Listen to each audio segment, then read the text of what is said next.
Morning. Today we're going to be learning about the Battle of Marathon. It was a battle that took place in ancient Greece.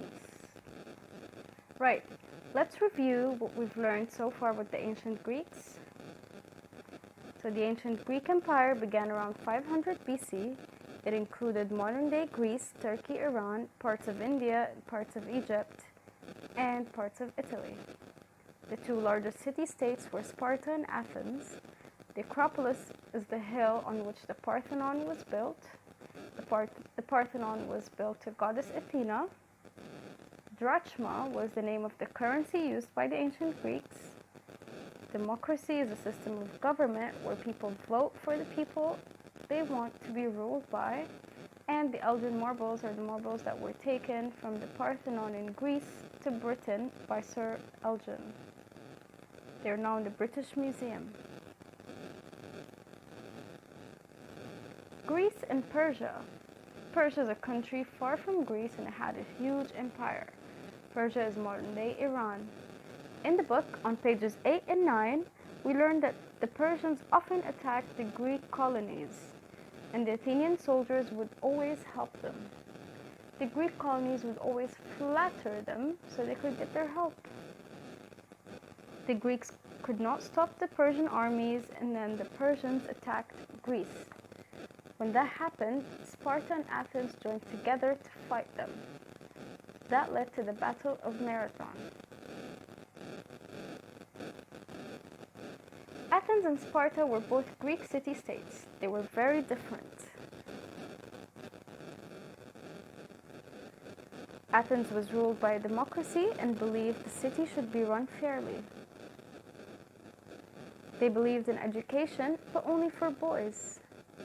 The Athenians wanted to expand their lands, which led to many battles. Women and girls did not have the right to an education and could not participate in business. Wealthy girls could be educated at home. Sparta was ruled by two kings who made all the decisions. Their army was famous in ancient Greece because it was so powerful.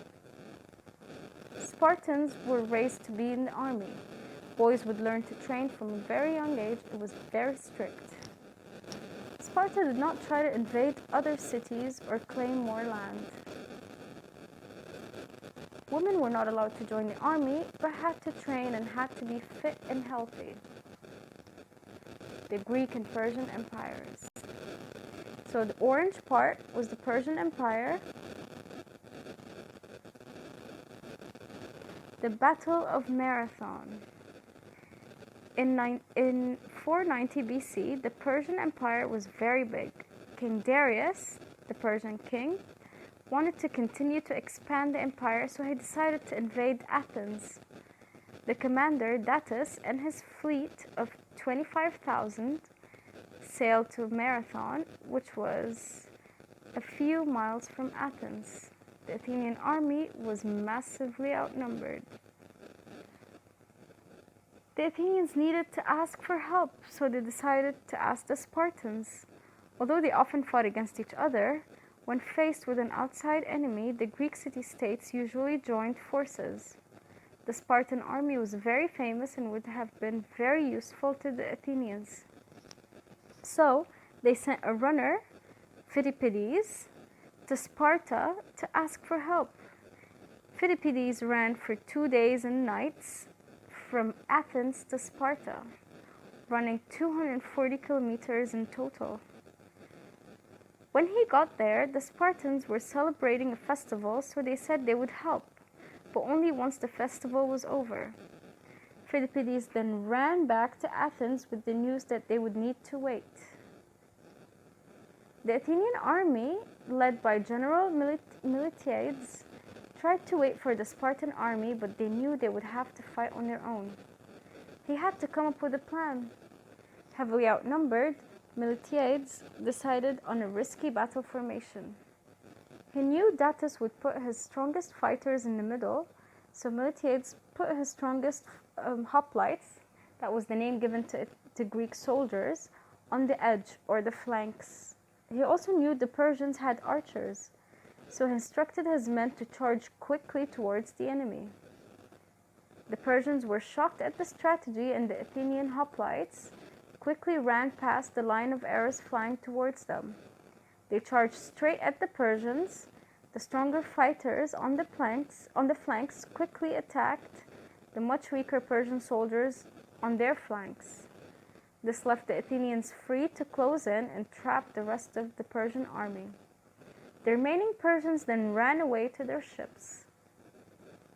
The Persian army lost over 6,000 soldiers compared to only 192 Athenians.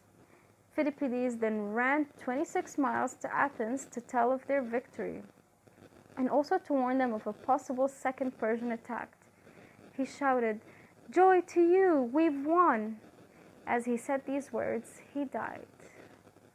Now, a few words that we've come across were flattery, which is when you praise someone so much to get them to do something for you or to gain a favor with them.